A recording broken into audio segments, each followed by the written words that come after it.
Vikramshila IAS coaching institute 14 बीघा ऋषिकेश। इतिहास कर रहे थे हम, तो आज हमने करना यूरोपीय वाणिज्यिक कंपनियों का भारत आगमन। ठीक है, स्पीड बढ़ा दीजिए, मॉडर्न है, रट्टाफिकेशन बहुत ज्यादा याद करना पड़ेगा, डेट याद करनी पड़ेगी, क्रम याद करना पड़ेगा। तो यूरोपीय वाणिज्यिक कंपनियों का भारत में आगमन। मध्यकाल में भारत और यूरोप से व्यापारिक संबंध थे। मध्यकाल में भारत और यूरोप के व्यापारिक संबंध थे। ये व्यापार मुख्यतः भारत से पश्चिमी समुद्र तट से लाल सागर और पश्चिम एशिया के माध्यम से होता था। भारत के पश्चिमी समुद्र तट, पश्चिमी मतलब पश्चिमी समुद्र तट मतलब भाई गुजरात हो गया, महाराष्ट्र हो गया, इस वाली साइड से क्या होता था, व्यापार होता था। पश्चिमी साइड से जाते थे, लाल सागर होते हुए जाते थे, रेड सी बोलते हैं जिसको, लाल सागर होते हुए पश्चिम एशिया के माध्यम से होता था। यह व्यापार मसालों और विलास की वस्तुओं से जुड़ा हुआ था। क्या? मसाले और विलास की वस्तुओं से जुड़ा हुआ था। मसालों की आवश्यकता यूरोप में ठंडी के दिनों में मांस को सुरक्षित रखने और उसकी उपयोगिता को बढ़ाने के लिए पड़ती थी। जैसे आज भी देखते होंगे आप, होटलों में मैरिनेट करके रखते हैं, सुबह रख देते हैं मैरिनेट करके। तो क्या यूरोप में बर्फ पड़ती है? एक समय ऐसा आता है जिस समय पशु सबसे मोटे होते हैं, मोटे ताजे, मतलब पशुओं को किस समय काटा जाता है, काटते हैं ये लोग जिस समय सबसे ज्यादा उन पर क्या होता है, मांस होता है। अब क्योंकि इसके बाद बर्फ पड़ेगी तो जितनी भी घास वास जो उनका पशुओं का भोजन है वो सब क्या हो जाएगा, समाप्त हो जाएगा। पशु क्या हो जाएंगे, पतले हो जाएंगे, सिर्फ उन पर हड्डियां रह जाएंगी। ऐसे ही तो होता है। तो फिर तब उसको काटने से कोई फायदा, उसमें मांस नहीं मिलता है। तो इसलिए वो क्या करते थे, कटिंग शुरू कर देते थे। कब? जब सबसे ज्यादा हट्टा कट्टा होता था पशु। अब उसको सुरक्षित भी रखना है, ठीक है, बर्फ में सुरक्षित रहती है चीजें, लेकिन साथ में मसाला अगर उस पर लगा दिया तो क्या, एक तरह से प्रिजर्वेटिव, क्या, उसको प्रिजर्व करने के लिए, उसमें स्मेल नहीं आएगी या उसमें खराब नहीं होगा वो, तो प्रिजर्व करने के लिए मसाले ले जाते थे। मसाले नहीं खाते हैं यूरोपीय, जैसे आप लोग खाते हैं ना, मिर्च भून के और हरी मिर्च पीस के सिलबट्टे पे, और बिल्कुल जब तक कि धुआं ना निकल जाए कानों से, है ना। खटाई, खटाई सुनते ही सलाइवरी ग्लैंड सक्रिय है। खटाई में मिर्च भी डालेंगे, शहद भी डालेंगे, है ना। तो ऐसा नहीं खाते हैं अंग्रेज, मर जाएंगे अगर आप उनको खिलाएंगे तो यूरोपियों को। वो किसके लिए? प्रिजर्व करने के लिए। किसके लिए? तो भाई आज खटाई बनेगी। चलो, तो आवश्यकता यूरोप में ठंडी के दिनों में मांस को सुरक्षित रखने और उसकी उपयोगिता को बढ़ाने के लिए पड़ती थी। पुर्तगाली राजकुमार, पुर्तगाली हेनरी द नेविगेटर, क्या बोलते हैं उसको, नेविगेटर नाम लगा रखा उसके आगे, हेनरी द नेविगेटर ने लंबी समुद्री यात्राओं को संभव बनाने के लिए दिक सूचक यंत्र, दिशा सूचक यंत्र, दिक सूचक यंत्र मतलब दिशा सूचक यंत्र, और नक्षत्र यंत्र के द्वारा गणनाएं करने वाली तालिकाएं और सारणियों का निर्माण कराया, जिससे समुद्र की लंबी यात्राएं क्या हुई, संभव हुई। ये बड़ी अजीब सी बात है। ये लोग बोलते हैं कि हमने दिक्सूचक यंत्र बनाया, हेनरी द नेविगेटर ने बनाया, पर जब हम 5000 साल पुरानी सभ्यता, मिस्र की सभ्यता को देखते हैं, जब हम उनके पिरामिड्स को देखते हैं, तो पिरामिड्स का भाई जो जिस प्रकार से बने हुए हैं ना, वो एक एक पत्थर हाथी से भी ज्यादा भारी है। ठीक है, पहाड़ जैसा होता है पिरामिड। जब हम उनकी दिशाओं को देखते हैं, जब उनके एंगल को देखते हैं, ऐसा पता चलता है यार इनके बराबर तो कोई था ही नहीं। इवन उनके जो आपके पिरामिड्स बने हुए हैं, वो स्टार से क्या है, ऊपर जो तारे होते हैं ना, उनके हिसाब से बने हुए वो वहां पर। कहां पर? इजिप्ट में, मिस्र के पिरामिड। पर चलो, हेनरी द नेविगेटर ने क्या किया, दिक्सूचक यंत्र बनाया, नक्षत्र यंत्र के द्वारा गणनाएं करने वाली तालिकाएं बनाई, सारणियां बनाई, जिससे क्या हो गया, समुद्री यात्राएं क्या हो गई भाई, संभव हो गई। पढ़ने में तो बहुत आसान लग रहा, कभी समुद्र के बीच में अगर आप हो, आपको पता ही नहीं चलेगा ईस्ट वेस्ट नॉर्थ साउथ। अगर आपके पास दिशा सूचक यंत्र नहीं है तो अब आप नहीं पता कर सकते कि आपको जाना किस तरफ है। ठीक है, 1486 में पुर्तगाली नाविक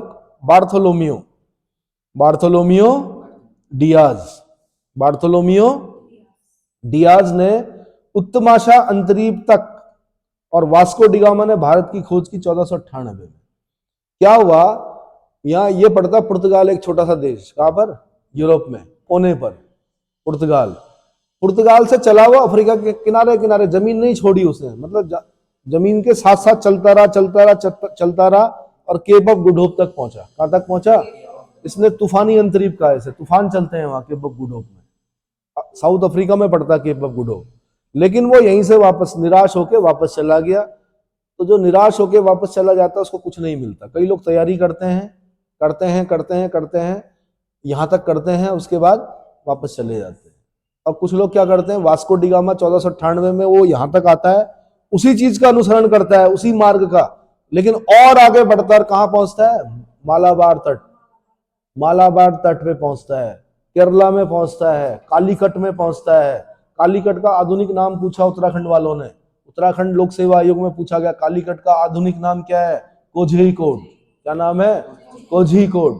कोझीकोड पहुंचता है वो, वहां पर राजा जमोरिन होता है, जमोरिन उसका स्वागत करता है, उसको मसाले देता है, और वो उन मसालों को लेकर अपने देश में जब अन्य जगहों पर बेचता है तो क्या होता है, 60 गुना प्रॉफिट होता है, जिससे प्रोत्साहित होते हैं वहां के लोग, बोलते हैं भाई कहां से लाए हो, वो फिर आते हैं पुर्तगाली का। तो भारत में आने वाली पहली व्यापारिक शक्ति कौन है, पुर्तगाली है। सबसे पहले पुर्तगाली आए और सबसे बाद में भी पुर्तगाली गए। 1961 में गए पुर्तगाली यहां से, कितने में, 1498 में आ गए, कब, 1498 में, और 1961 में गए। भले ही अंग्रेजों का शासन रहा इस देश पर, भले ही ये देश उपनिवेश रहा किसका, अंग्रेजों का, लेकिन पुर्तगाली ने भी नहीं छोड़ा, गोवा नहीं छोड़ा, दमन दीव नहीं छोड़ा, और क्या नहीं छोड़ा, दमन एंड दीव और दादर नागर हवेली नहीं छोड़ा।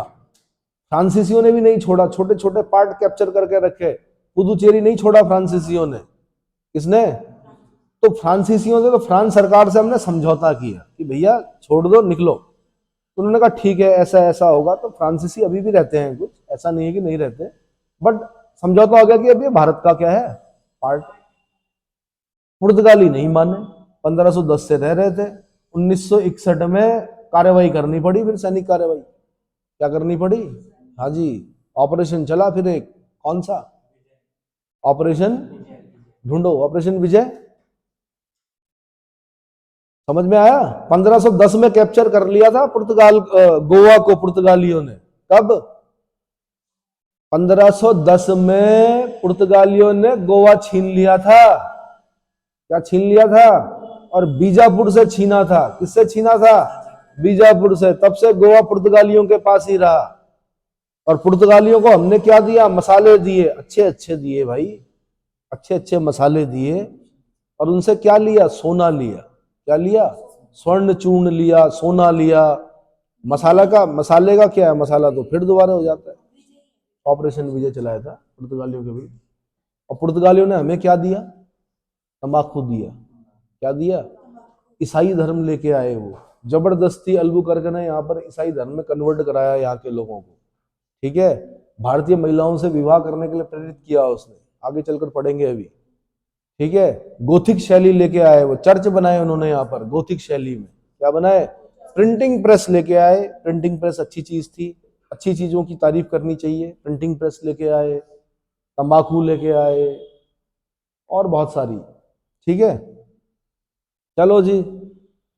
तो पुर्तगाली भाई कौन, तो बार्थोलोमियो डियाज का नाम मत भूल जाना। कई बार क्या होता है, ऐसे लोगों के नाम भूल जाते हैं आप जिन्होंने यहां तक का सफर तय कर लिया था। अरे भाई कितना 1000 किलोमीटर जानते हो। आज अगर पुर्तगाली आते तो आज तो बहुत आसान है। यहां पर स्पेन और मोरक्को के बीच में स्टेट ऑफ जिब्राल्टर पड़ती है। क्या पड़ती है, आज तो बहुत आसान है। पुर्तगाल से जिब्राल्टर स्टेट अंदर एंटर करना था, वही पहले अटलांटिक ओशन में उतरना था, स्टेट ऑफ जिब्राल्टर में एंटर करते, स्टेट ऑफ जिब्राल्टर से अंदर जाते मेडिटेरेनियन सी में, मेडिटेरेनियन सी से क्या स्वेज कैनाल होते हुए इजिप्ट में, स्वेज कैनाल होते हुए रेड सी से gulf of Aden, gulf of Aden से अरेबियन सी, और पहुंच जाते हैं मालाबार। बल्कि मुंबई पहुंचते हैं तो कहां पहुंचते हैं। लेकिन क्या हुआ, आज तो बहुत आसान लग रहा, कई 1000 किलोमीटर की डिस्टेंस कम हो गई, लेकिन उस जमाने में देखो ना भाई, पूरा अफ्रीका कॉन्टिनेंट का एक पूरा इधर का पार्ट, और फिर तब जाके क्या क्या तब पहुंचे केरला। और एक चीज और बता दूं, वो जो अमेरिका की खोज में निकला था, नई दुनिया की खोज में, क्या नाम था उसका, कोलंबस, उसने भी भारत के बारे में सुना था, आया तो वो था।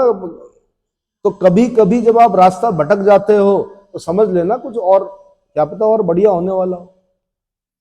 अमेरिका क्या है, देखो भारत से बढ़िया देश तो कोई नहीं है, पर अगर समृद्धि की दृष्टि से देखा जाए तो अमेरिका हमसे बहुत ऊपर है ना। हालांकि हम समृद्धि को ज्यादा महत्व नहीं देते हैं। संतोषम परम सुखम, क्या ठीक है, उन्हें संतोष ही नहीं है अमेरिका वालों को, जगह जगह क्या करते रहते हैं कुछ ना कुछ।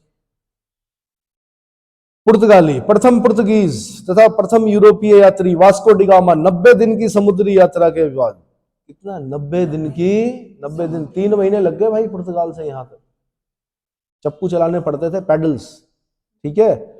90 दिन की समुद्री यात्रा के बाद अब्दुल मजीद, इसका नाम उत्तराखंड पीसीएस में पूछा गया, कौन था वो गुजराती पथ प्रदर्शक, रास्ता कौन दिखा रहा था, अब्दुल मजीद नामक गुजराती पथ प्रदर्शक की सहायता से 20 मई 1498 को 1498 को कालीकट यानी मालाबार कोस्ट बोलते हैं, केरला वाले कोस्ट को क्या बोलते हैं, मालाबार कोस्ट पे पहुंचा, मालाबार तट पर पहुंचा, कहां पहुंचा, कालीकट पहुंचा, कहां पहुंचा भाई, कालीकट, और समुद्र पर उतरा। कालीकट के शासक जमोरिन ने वास्को डी गामा का स्वागत किया, ये हमारी परंपरा है, कोई भी आएगा उसका स्वागत होगा इस देश में, क्या होगा, लेकिन अगर कोई इंट्रूडर आएगा, कोई घुसपैठिया आएगा, उसका भी स्वागत होगा लेकिन दूसरे तरीके से, कैसे, कैसे, छलनी कर दिया जाएगा उसको, अब कोई आएगा तो। कालीकट के शासक जमोरिन ने वास्को डी गामा का स्वागत किया, लेकिन कालीकट के समुद्री तटों पर पहले से ही व्यापार कर रहे अरबों ने इसका विरोध किया। अरब बहुत पहले आ गए थे, कहा, वो घोड़ों का व्यापार करते थे, घोड़े लेके आते थे वो लोग, ठीक है, खजूर लेके आते थे और पता नहीं क्या क्या लाते होंगे, उनके देश में तो कुछ होता नहीं था, वो तो अचानक से तेल निकल गया वहां नीचे जमीन में, तब जाके समृद्ध हुए ये लोग, नहीं तो क्या थे, यायावर थे ये लोग, क्या थे। चलो ठीक है जी। पुर्तगालियों ने चटगांव को पोटी ग्रांड कहा, क्या कहा, पुर्तगालियों ने चटगांव, चटगांव जो पड़ता है वैसे वो कहां पड़ता है, बांग्लादेश में पड़ता है, आगे चल के पढ़ेंगे आप मॉडर्न में, और आगे जब आप जाएंगे तो चटगांव शस्त्रागार लूट, चटगांव आर्मरी रेड, मास्टर दा सूर्य सेन, इसका नाम याद रखना आपने। तो चटगांव को क्या कहा, पोटी ग्रांड कहा इन्होंने, ठीक है। वास्को डी गामा ने भारत में काली मिर्च के व्यापार से 60 गुना अधिक मुनाफा कमाया, जिससे अन्य पुर्तगाली व्यापारियों को भी प्रोत्साहन मिला। 60 गुना कम नहीं होता है भाई, क्या आप तो दुगना करने के चक्कर में 8 साल कुछ महीने बिता देते हो कि हम जी हमारा धन क्या हो जाएगा, डबल हो जाएगा, कितने साल बाद, 8 साल कुछ महीने बाद था कुछ समय पहले, अब हो सकता है उस सीमा बढ़ गई हो। पहले किसी जमाने में 5 साल में होता था धन दुगना, बैंक में रखो 1000 रुपए, 5 साल बाद 2000 हो जाते थे, इतना ब्याज लग लग के ना।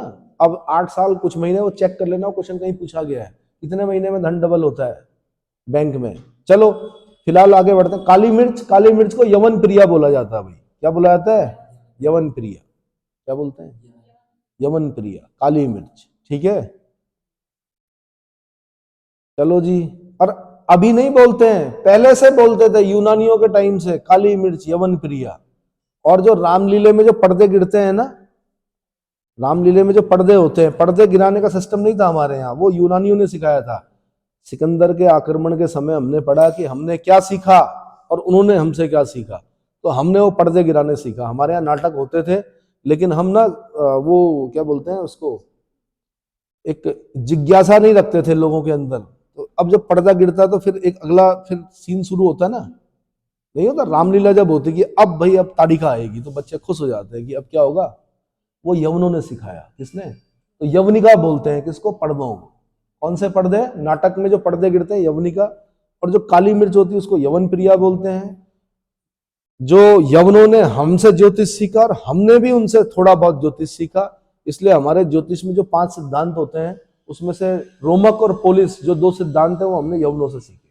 किससे सीखे, जिनका नाम ही रोमक और पोलिस है। क्या है ये, यूपीएससी ने क्वेश्चन पूछा था कि कौन से 2 सिद्धांत हमने क्या किए, तो ज्योतिष के 5 सिद्धांत कौन से होते हैं, ढूंढो ज्योतिष के 5 सिद्धांत।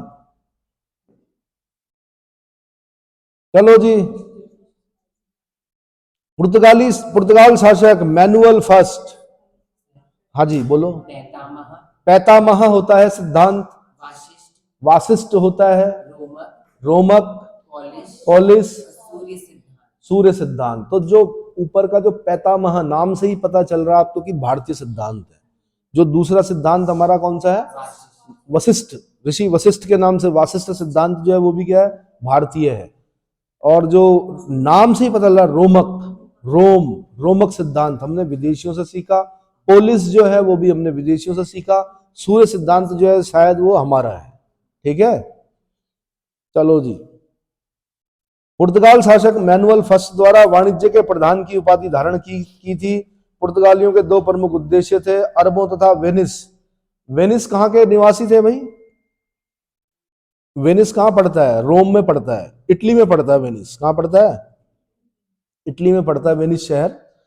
तो इनका उद्देश्य था क्या? अरबों और वेनिस के व्यापारियों का भारत से प्रभाव समाप्त करना तथा ईसाई धर्म का प्रचार करना। ईसाई धर्म का प्रचार करना। पुर्तगाल, अच्छा एक बात है, हम लोग नहीं गए कहीं अपना धर्म प्रचार करने के लिए। जो भी आया वो हमारे धर्म में क्या हो गया? समाहित हो गया। ठीक है, महात्मा बुद्ध के धर्म प्रचारक गए थोड़े बहुत, लेकिन ऐसे नहीं गए कि बहुत सारे लोग गए। जैसे अपने बेटे बेटी को भेज दिया श्रीलंका, महेंद्र और संघमित्रा को। किसने? अशोक ने अपने बेटे बेटी यानी महेंद्र और संघमित्रा को भेज दिया। बोधि ट्री की एक शाखा लेके भेज दिया। कुछ सन्यासी, बौद्ध सन्यासी चीन चले गए, कुछ इंडोनेशिया चले गए। तो बौद्ध धर्म पूरा जो ये एशिया वाला पार्ट है, यहाँ पर पूरा क्या था? पहले बौद्ध धर्म था। अफगानिस्तान में बौद्ध धर्म था। क्या था? जिसके प्रतीक के रूप में आपको मैं बता दूं कि जितना बड़ा ये पहाड़ दिख रहा है आपको, इतने बड़े पहाड़, बामियान एक जगह पड़ती है अफगानिस्तान में। बामियान में इतने बड़े पहाड़ पर इतनी बड़ी प्रतिमा थी महात्मा बुद्ध की, पहाड़ खोदकर बना रखी थी। तालिबानियों ने क्या किया? उसको तोड़ा। डायनामाइट से भी नहीं टूटा, टैंकों से तोड़ा गया उसको। क्या किया गया? उड़ाया गया बारूद से, ताकि आने वाली उनकी नस्लें उनके अब्बा से ये ना पूछे कि अब्बा ये क्या है। अगर बता देंगे कि ये महात्मा बुद्ध है तो दिमाग में क्वेश्चन आएगा कि भाई कौन महात्मा बुद्ध है ना। तो बुद्ध सिकन बोला जाता है इन लोगों को। क्या बोला जाता है? बुद्ध सिकन मतलब मूर्तियों को तोड़ने वाले, ताकि अगली जनरेशन प्रश्न ही ना करे। क्या ना करे? प्रश्न ही ना करे कि कौन है ये, मूर्ति किस चीज की है। क्लियर हो गया? ठीक है, तालिबानियों का हमला ना हो, ध्यान रखो। चलो, पुर्तगाल के दो प्रमुख उद्देश्य थे, अरबों और वेनिस के व्यापारियों को भारत के प्रभाव समाप्त करना तथा ईसाई धर्म का प्रचार करना।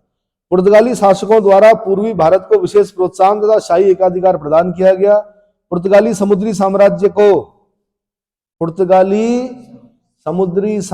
को एस्तादो द इंडिया नाम दिया गया। क्या नाम दिया गया? एस्तादो द इंडिया नाम दिया गया। वास्को डिगामा 1502 में फिर भारत आया। 1498 में आया था, फिर 1502 में आया। 1503 में पुर्तगालियों की कोचीन में पहली फैक्ट्री स्थापित की गई। कोच्चि, अरब सागर की रानी बोला जाता है कोचीन को। क्या बोला जाता है? Queen of Arabian sea. Kochi naval base है। क्या है? आज नेवी का हेडक्वार्टर भी है वहां पर कोच्चि में। ठीक है।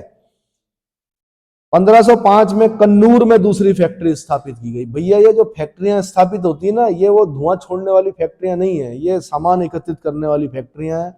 यहाँ से फिर क्या करते थे वो, किलेबंदी बंदी की, अपना सामान वहां रखा, फिर वहां से पुर्तगाल ले गए। ठीक है, तो कन्नूर में दूसरी फैक्ट्री स्थापित की। अब ये याद रखना आपने, पहली फैक्ट्री कहाँ? कोचीन में। कहाँ? कब? 1503 में। दूसरी फैक्ट्री कब? 1505 में। कब? कन्नूर, दूसरी फैक्ट्री। क्लियर हो गया? 5 सितंबर 1524 को पुर्तगाली वायसराय के रूप में वास्को डिगामा तीसरी बार भारत आया। कितनी बार?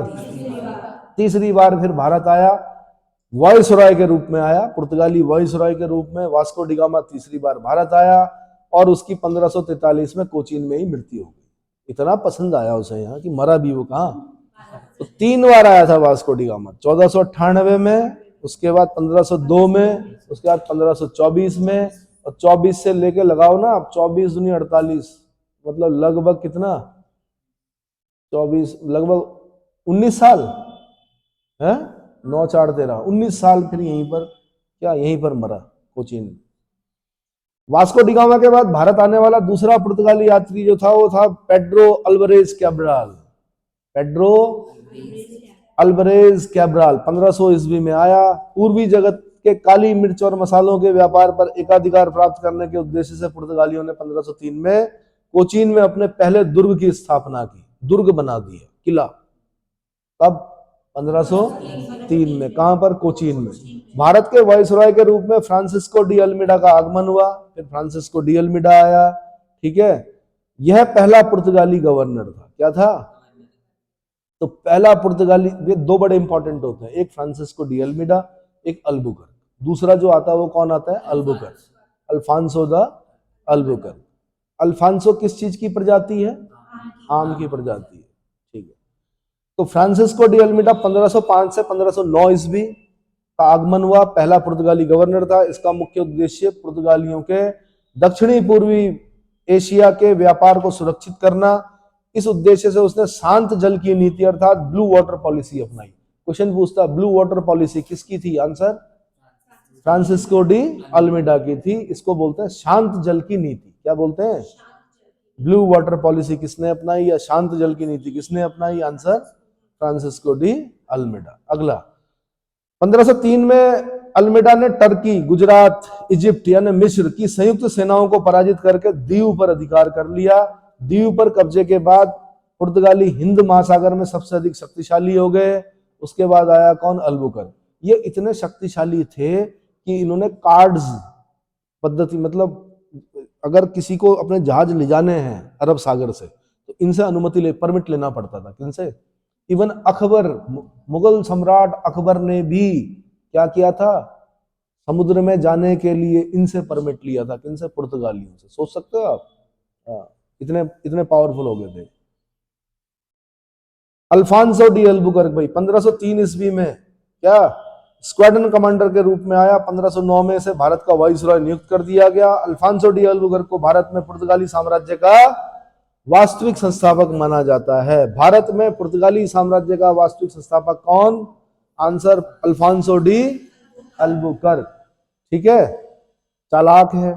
1510 में बीजापुर के सुल्तान आदिल यूसुफ आदिल शाह, इसका नाम हाईलाइट कर दीजिए। यूसुफ आदिल शाह से इसने गोवा छीन लिया। क्या छीन लिया? गोवा छीन लिया।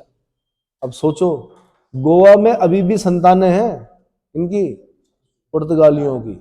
अगर गोवा घूमने जाना है तो 25 दिसंबर को जाना, कभी क्रिसमस जब होता है तो जो बाहर के रशियंस वगैरह बहुत सारे जो यूरोपियन लोग हैं वो पहले ही होटल क्या करके मतलब ले लेते हैं, बिजनेस करने आते हैं यहाँ पर। उसके बाद गोवा को घूमने का जो सबसे ज्यादा भीड़ होती है वो क्रिसमस के समय में होती है, दिसंबर के महीने में।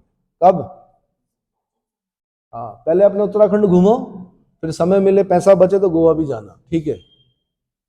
और कुछ नहीं है, विदेशी संस्कृति है, खाना पीना बस यही चीजें हैं, बाकी ऐसा नहीं है। हिमालय जैसी शांति नहीं मिलेगी, ठीक है। मतलब क्या पाश्चात्य संस्कृति है। कैसी है? पाश्चात्य संस्कृति। चलो, पुर्तगाली साम्राज्य का वास्तविक संस्थापक मैंने बता दिया। 1510 में गोवा छीन लिया। किसने? अल्बुकर्क ने। किससे छीना? आदिल शाह से छीना। आदिल शाह सुल्तान कौन? यूसुफ आदिल शाह, बीजापुर का यूसुफ आदिल शाह, बीजापुर का यूसुफ आदिल शाह से छीन लिया। कालांतर में भारत में पुर्तगीज व्यापारिक केंद्र की राजधानी बन गई कौन? गोवा। क्लियर हो गया? अब जब गोवा याद कर रहे हो ना तो मैं एक चीज और बता दूं आपको। 1961 में हमने गोवा छीना, उसको क्या बनाया हमने? पहले यूनियन टेरिटरी बनाया। क्या बनाया? हम लोग बचपन में पढ़ते थे यूटी है गोवा, आप लोग पढ़ते हो राज्य है। तो मैंने आपको बताया था 36वां संविधान संशोधन सिक्किम, 56वां संविधान संशोधन 1987 गोवा, गोवा को राज्य बनाया गया। क्या बनाया गया?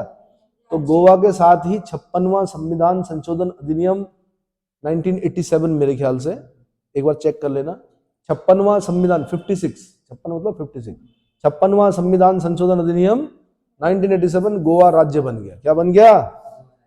गोवा राज्य बन गया, ठीक है। अच्छा, उस जमाने में जब हम पढ़ते थे तो समझ में भी नहीं आता था कि यूनियन टेरिटरी क्या हुआ, राज्य क्या हुआ, बस पढ़ते थे, पास होते थे कि 56वां संविधान संशोधन अधिनियम 1987 से गोवा क्या बन गया? राज्य बन गया। 36 सिक्किम, 56 गोवा, याद रखना। यूसुफ आदिल शाह का नाम याद रखना, 1510 याद रखना, अल्बुकर्क याद रखना, इसने छीना था दुष्ट ने गोवा। चलो आगे। अल्बुकर्क ने 1511 में दक्षिण पूर्व एशिया की व्यापारिक मंडी मलक्का, स्टेट ऑफ मलक्का जानते हो कहां पर है? बताओ। जब आप अंडमान निकोबार से और आगे निकलोगे ना, ग्रेट चैनल मिलेगा। ग्रेट चैनल के बाद आपको इंडोनेशिया मलेशिया के बीच में स्टेट ऑफ मलक्का मिलेगी। क्या मिलेगी? इंडोनेशिया मलेशिया, सुने हो? उसके बीच में एक लंबी सी स्ट्रेट है मलक्का। मलक्का से जब आप पार करोगे तो सिंगापुर दिखेगा आपको। इतना समृद्ध क्यों हुआ सिंगापुर? क्योंकि सारे देशों के जहाज वहां पर अपना क्या लंगर डालते हैं, मतलब रेस्ट करते हैं। अच्छा पोर्ट है, रेस्ट करते हैं, रुकते हैं। देश विदेश की करेंसी आती है। क्या आती है? तो जहां पर देश विदेशों की करेंसी आएगी वो अपने आप ही क्या हो जाएगा? समृद्ध हो जाएगा। क्या हो जाएगा? समृद्ध हो जाएगा। स्टेट ऑफ मलक्का, ठीक है। हॉर्मुज पर अधिकार कर लिया। हॉर्मुज कहां पड़ता है आपको? हॉर्मुज जल संधि पड़ेगी आपकी, ये तो आपको ये दिख रहा है यहां पर, ईरान और इसके बीच में। कहा? ये ओमान जो दिख रहा, ओमान, और यहां पे पड़ेगी हॉर्मुज। एक तरफ पर्शियन गल्फ होगी, फारस की खाड़ी, और एक तरफ कौन सी होगी? गल्फ ऑफ ओमान, ओमान की खाड़ी के बीच में पड़ेगा कौन? हॉर्मुज जल संधि। अब भैया ये इसलिए इंपॉर्टेंट है क्योंकि सारे जहाजों ने कहां से जाना है? तो जो स्ट्रेट होती है, स्ट्रेट मतलब जल संधि, जल डमरू मध्य, यानी दो भूभागों के बीच में संकरी सी पट्टी, जहां से होकर क्या जहाज जाते हैं। तो ये कितना चालाक था देखो। इधर ईरान वाले क्षेत्र पर, मतलब हॉर्मुज पर कब्जा कर लिया, और इधर मलक्का, स्टेट ऑफ मलक्का पर क्या कर दिया? कब्जा कर लिया। किसने? अल्बुकर्क ने। समझ में आया? ऐसे घर बैठे बैठे नहीं मिलता साम्राज्य, दौड़ना पड़ता है कभी इधर और कभी उधर, है ना। सेंटर कहां पड़ा जी? सहारनपुर पड़ गया। हम नहीं जा रहे पेपर देने। क्यों? दूर हो गया जी सहारनपुर। क्या हो गया? सेंटर कहां पड़ा? कि बरेली पड़ गया। अरे कौन जाएगा यार ट्रेन से? हम तो उत्तराखंड के लोग हैं, हम तो यहीं खुश हैं, हमें तो यहीं चाहिए जॉब की। ऐसा ही बोलते हो आप लोग? छोड़ दिया पेपर? कब है?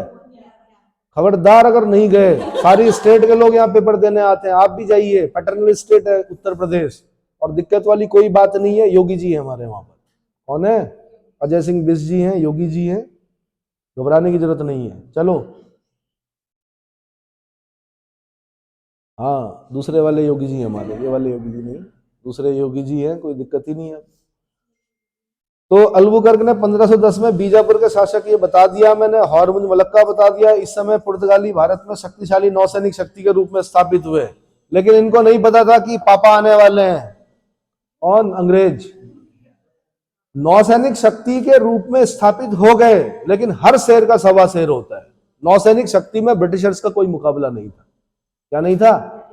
और एक चीज ध्यान रखना, जो आइलैंड चारों तरफ से पानी से घिरा हो, वहां की नेवी, वहां के लोग ज्यादा पानी में जाने का प्रयास करेंगे। जो अकेले हों, एक तरफ हो, पुर्तगाल तो एक तरफ से अटलांटिक ओशन, एक ही तरफ से है ना, तो उतनी बढ़िया नेवी नहीं थी जितनी की ब्रिटिशर्स की थी। तो ब्रिटिशर्स ने जितने भी उपनिवेश बनाए वो अपने नेवी के दम पे बनाए। इस पर नौसैनिक शक्ति के दम पर बनाए।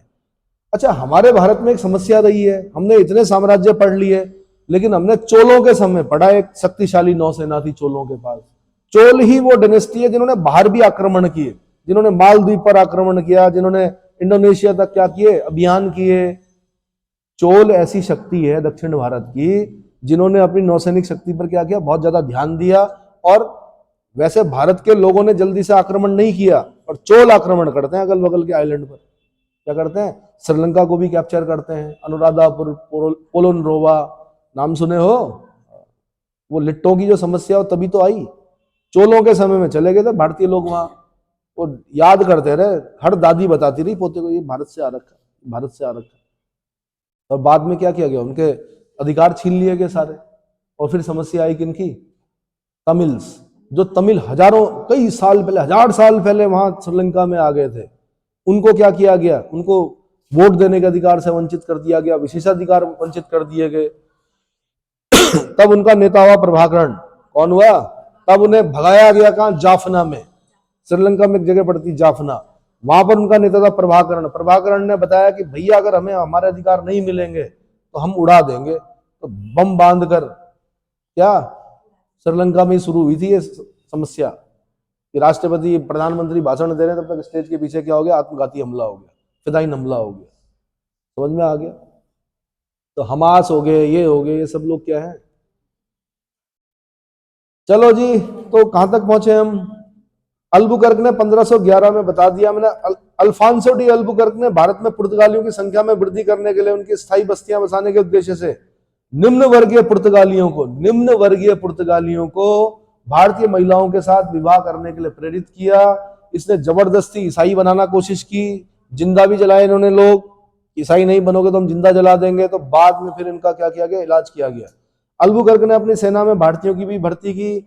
भारत आए पुर्तगाली वायसराय नीना डी कुन्हा, फिर कौन आया, नीनू डी कुन्हा 1529 से 38 ने 1530 में कोचीन की जगह गोवा को राजधानी बनाया। तो गोवा को कोचीन की जगह, कोचीन केरला में पड़ता है, गोवा ऊपर था, है ना।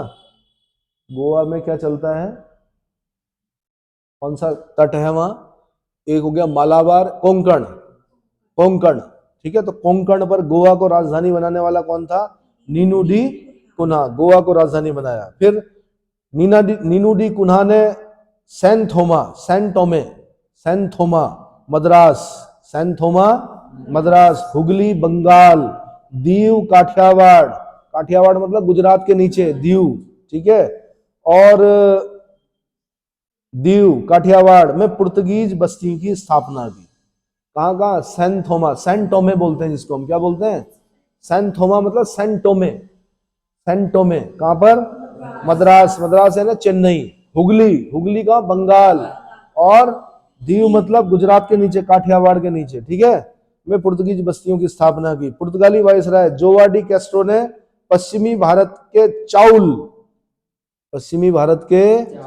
1531, दीव 1532, सालसेट और बेसिन 1536 और बंबई पर अधिकार कर लिया। बंबई 7 टापुओं का नगर है बंबई, क्या है, 7 एक तरह से आइलैंड्स पर बसा हुआ है बंबई। और मुंबा देवी का मंदिर है, इसलिए उसको मुंबई कहा जाता है। वहां पर गेटवे ऑफ इंडिया है, हाजी अली की दरगाह है, क्या है, पिया हाजी अली, यही है गाना, हाजी अली की दरगाह है। और मीठी नदी है यहाँ पर बंबई में, क्या है, मीठी नदी है, और बहुत सारी चीजें हैं, ठीक है। तो आपने क्रम याद रखना भाई, चाउल, उसके बाद दीव, उसके बाद सालसेट, बेसिन और बंबई, ये क्रम याद रखना आपने, ठीक है। सालसेट और बेसिन एक साथ जीते गए थे। पुर्तगीज पूर्वी तट के कोरोमंडल समुद्री तट पर मसूलीपट्टनम को खास ध्यान दें, और पुलिकट शहरों से वस्त्र एकत्रित करते थे। कहां से भाई, कहां से, पुलिकट कहां पड़ता है, एक झील भी है पुलिकट, आंध्र प्रदेश में लास्ट में, तमिलनाडु जहां से स्टार्ट होता है वहां पर एक पुलिकट झील है, पता है। पुलिकट झील के बीच में एक आइलैंड है जिसको श्रीहरिकोटा बोलते थे पहले, अब उसको सतीश धवन अंतरिक्ष केंद्र बोलते हैं। क्या बोलते हैं, सतीश धवन अंतरिक्ष केंद्र। सतीश धवन एपीजे कलाम के गुरु थे, उन्होंने अपने गुरु के नाम पर क्या रखा, उस आइलैंड का नाम श्रीहरिकोटा की जगह पर क्या रखा, सतीश धवन अंतरिक्ष केंद्र। अब आप भी निकलो, फिर देखते हैं अपने गुरु के नाम पे किस द्वीप का नाम रखते हो आप। चलो, मलक्का तथा मनीला आदि पूर्वी एशिया देशों के से व्यापार के लिए नागपट्टनम बंदरगाह का पुर्तगाली प्रयोग करते थे। नागपट्टनम को याद करना है आपने, क्या करना है, याद ही नहीं करना है, ढूंढना है मैप में। ज्योग्राफी जगह दिखाती है, इतिहास वहां की कहानी बताती है। खाली अगर आप रटोगे ना, कैसे, सुनो, अगर आप खाली रटोगे कि पुर्तगालियों ने दीव पर अधिकार कर लिया, चाउल पर अधिकार कर लिया, बंबई, दिमाग काम ही नहीं करेगा। मैप में देखेंगे आप, बंबई यहां पर है, दीव यहां पर है काठियावाड़ के नीचे, हुगली यहां पर है, तब आश्चर्य होगा आपको, यार कहां गए, हुगली बंगाल में पड़ गया, तब तक वो इधर आ रहे, महाराष्ट्र इधर, कहां, गुजरात के नीचे दीव पर अधिकार कर रहे, तब तक वो कहां कर रहे, सालसट पे अधिकार कर रहे, बसीन पर अधिकार कर रहे, चाउल पर अधिकार कर रहे, है ना। और क्या, पुलिकट शहर से वस्त्र एकत्रित कर रहे हैं, मछलीपट्टनम से वस्त्र एकत्रित कर रहे हैं। तो सोचो ना, कितना आसान थोड़ा होता है व्यापार करना। मलक्का और मनीला आदि पूर्वी एशियाई देशों के साथ व्यापार के लिए नागपट्टनम बंदरगाह का पुर्तगाली प्रयोग करते थे। स्टेट ऑफ मलक्का कहां बता दिया मैंने, वो सिंगापुर जाते हैं आप जब, स्टेट ऑफ मलक्का वहां हो गया। मनीला कहां हो गया, फिलीपींस की राजधानी। कहां रह गया फिलीपींस, कहां रह गया फिलीपींस, सोच रहे हो। हाँ, तो भारत में कौन से बंदरगाह का प्रयोग कर रहे हैं, नागपट्टनम का प्रयोग कर रहे हैं। अगर स्टेट ऑफ मलक्का में जाना है, फिलीपींस जाना है, मनीला में, तो किसका, नागपट्टनम से होके जाएंगे। नागपट्टनम आपका तमिलनाडु में पड़ेगा। कहां पर पड़ेगा? बौद्ध विहार भी है यहाँ पर। जावा के शैलेंद्र शासकों ने अनुमति मांगी थी कभी, भैया हमें यहाँ पे बौद्ध विहार बनाने की अनुमति दे दो। क्या दे दो? बौद्ध विहार। अब जैसे अयोध्या में भगवान श्री राम का मंदिर बन गया, अब कई लोग आएंगे वहां पर क्या करने के लिए? अयोध्या का कायाकल्प हो चुका है। जमीन के रेट पूछना अब अयोध्या में, क्या रेट होगा पूछो मत। अब कई लोग क्या करेंगे वहां पर, ऐसा होता है ना, फिर और लोग भी क्या करेंगे, हो सकता है क्योंकि भगवान श्री राम की एक बहन थी जिनकी विवाह कहीं दूसरे देश में हुआ था, इंडोनेशिया में हुआ था। अभी इंडोनेशिया वाले भी आएंगे, वो भी बोलेंगे कि हम भी एक क्या केंद्र खोलना चाहते हैं। ठीक है भाई, आइए, तो हमने तो हमेशा स्वागत किया, आइए। बंगाल के शासक महमूद शाह द्वारा पुर्तगालियों को 1534 ईस्वी में चटगांव और सतगांव से अपनी व्यापारिक फैक्ट्रियां खोलने की अनुमति प्राप्त हुई थी। चटगांव और सतगांव में व्यापारिक फैक्ट्रियां खोलने की अनुमति पुर्तगालियों को किसने दी? आंसर, बंगाल के शासक महमूद शाह ने दी। किसने दी? चटगांव के बंदरगाह को पुर्तगाली महान बंदरगाह संज्ञा देते थे। चटगांव चटगांव कहां पड़ता है? बांग्लादेश में पड़ता है। कहां पड़ता है? चिटगांव भी बोलते हैं, चिटगांव, चटगांव। ठीक है, महान बंदरगाह की संज्ञा किसे देते थे? आंसर, चिटगांव, चिटगांव को। बार बार मैप में भी देखते रहें, तब और क्लियर होता चला जाएगा आपका। ठीक है, ऑक्सफोर्ड का जो एटलस है उसको यूज करें। कहाँ जाएं? बांग्लादेश में जाएं, उसमें चिटगांव ढूंढें। किस नदी के तट पर है चिटगांव? बंदरगाह है मेघना, गंगा नदी जो हमारी है, ऋषिकेश से जा रही है। यही आगे जाके क्या होगी? बांग्लादेश में जमुना जी कहलाएगी। जमुना जी में फिर आगे क्या होगा? पद्मा जी मिलेंगी, सॉरी पद्मा जी कहलाएंगी, पद्मा जी। पद्मा जी में मेघना जी, रुक जाओ, पद्मा जी में ब्रह्मपुत्र मिलेगी, ब्रह्मपुत्र को जमुना जी बोलेंगे। ठीक है, ग्वालंदों के निकट दोनों का संगम होगा।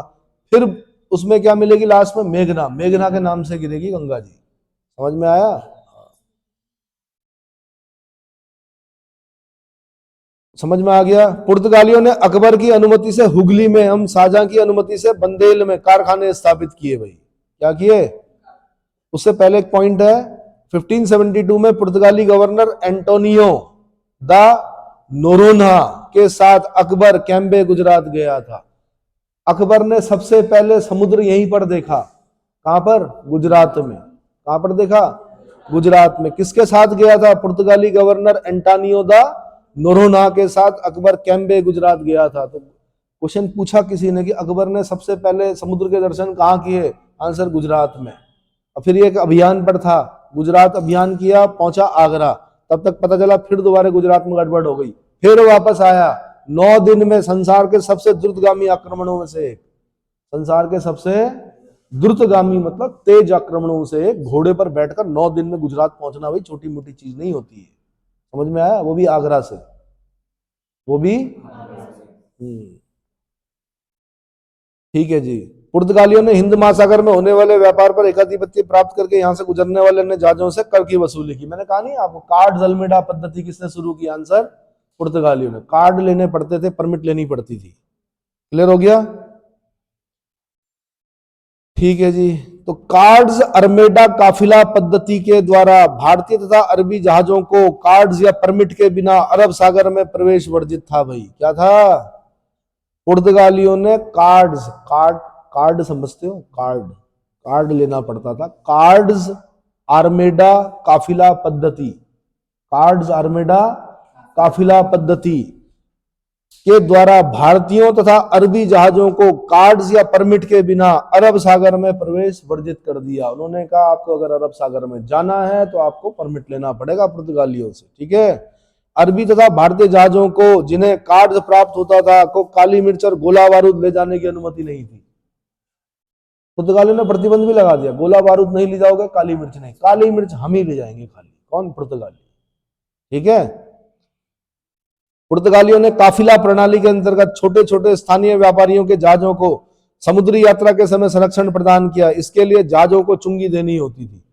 भाई समुद्र में बहुत कठिन होती है यात्रा, तो उस जमाने में संरक्षण देते थे।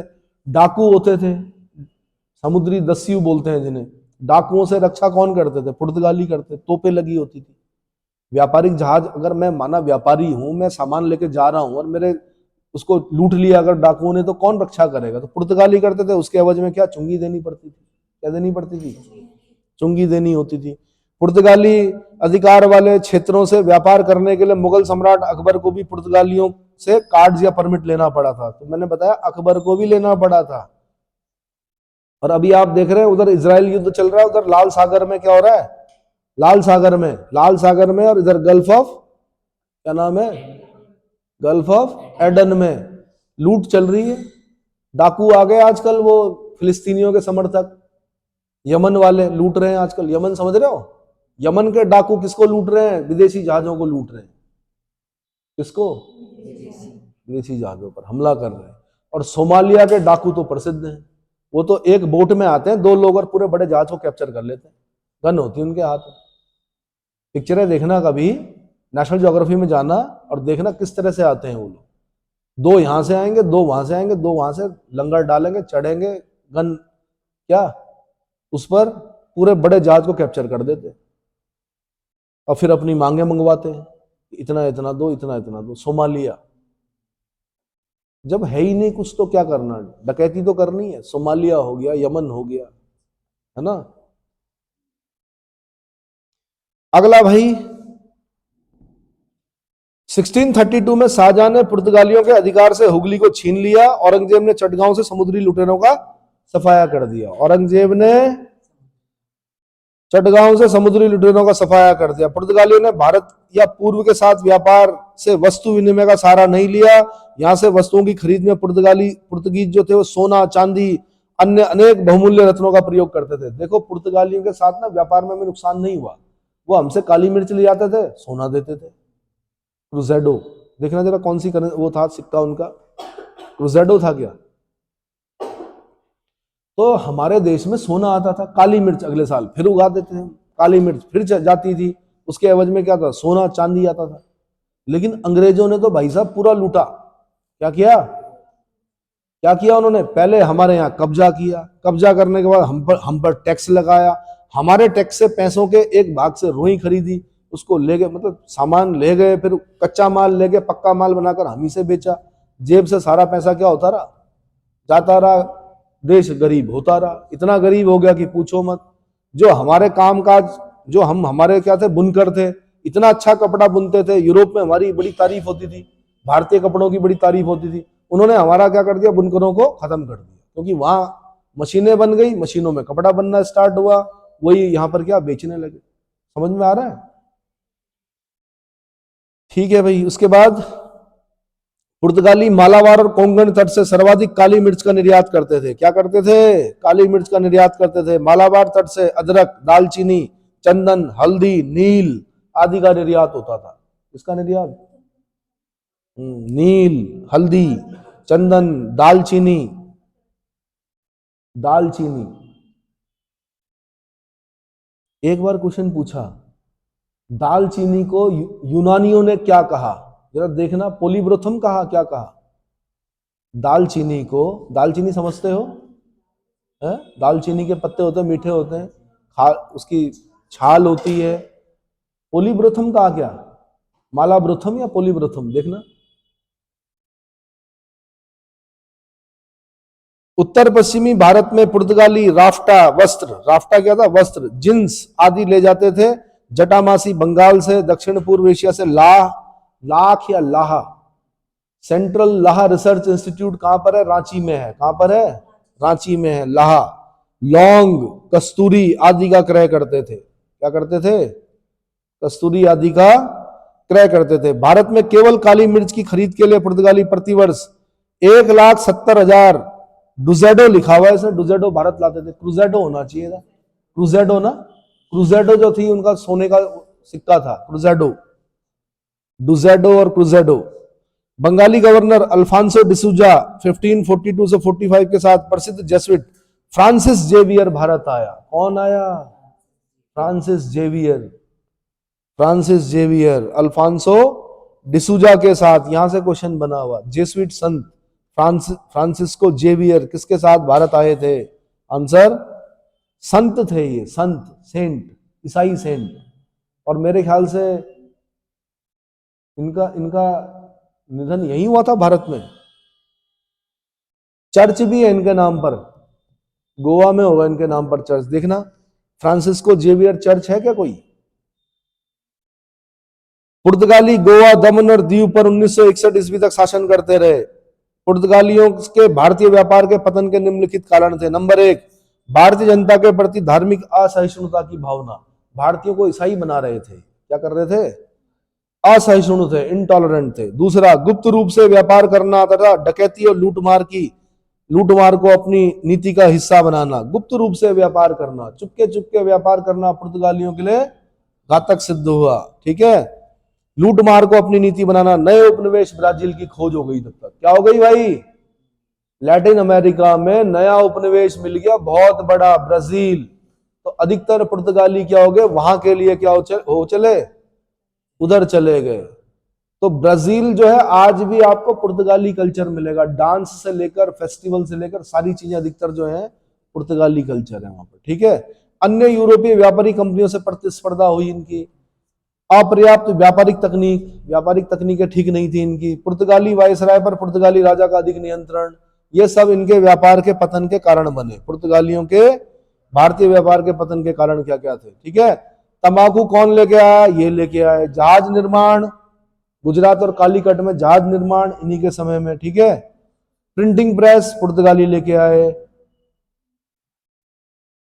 1556 में गोवा में पुर्तगालियों ने भारत का प्रथम प्रिंटिंग प्रेस स्थापित किया। कब? 1556 में पुर्तगालियों ने भारत का पहला प्रिंटिंग प्रेस स्थापित किया। भारतीय जड़ी बूटियों और औषधियों वनस्पतियों पर यूरोपीय लेखकों द्वारा लिखित पहले वैज्ञानिक ग्रंथ का 1563 ईस्वी में गोवा से प्रकाशन हुआ।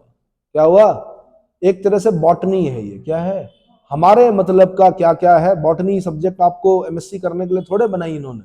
बॉटनी सब्जेक्ट इसलिए बना, हमारे मतलब का क्या है, उपनिवेशवादियों का क्या है, ये सब्जेक्ट है कि इस देश में हम जाएंगे, हमारे लिए क्या इंपॉर्टेंट है। हमारे लिए जटामासी इंपॉर्टेंट है, हमारे लिए काली मिर्च इंपॉर्टेंट है, हमारे लिए ये दालचीनी इंपॉर्टेंट है। दालचीनी पूछा था मैंने, क्या बोलते हैं? मालाब्रेथम या पोलीब्रेथम? ढूंढो ढूंढो, यूनानी नाम है उसका कुछ। ठीक है, उसके बाद ईसाई धर्म का मुगल शासक अकबर के दरबार में फादर एक्वाविया और मॉन्सरेट के नेतृत्व में हुआ। किसके नेतृत्व में? फादर एक्वाविया और मॉन्सरेट के नेतृत्व में हुआ। ठीक है, गोथिक स्थापत्य कला शैली, मैंने कहा जितने भी चर्च बने वो किस शैली में बने? गोथिक शैली में बने। किस शैली में बने? गोथिक शैली में बने। किस शैली में भाई? 1563 में गोवा से औषधीय वनस्पतियों से संबंधित पहले वैज्ञानिक ग्रंथ का प्रकाशन हुआ। 1639 में मराठों ने पुर्तगालियों से सालसेट और बसीन द्वीप छीन लिए। सालसेट और बसीन द्वीप छीन लिए किसने? मराठों ने। किससे? पुर्तगालियों से। सालसेट और बसीन द्वीप छीन लिए। 1661 ईस्वी में पुर्तगाली राजकुमारी कैथरीन का विवाह किसके साथ हुआ? ब्रिटिश सम्राट चार्ल्स द्वितीय के साथ हुआ।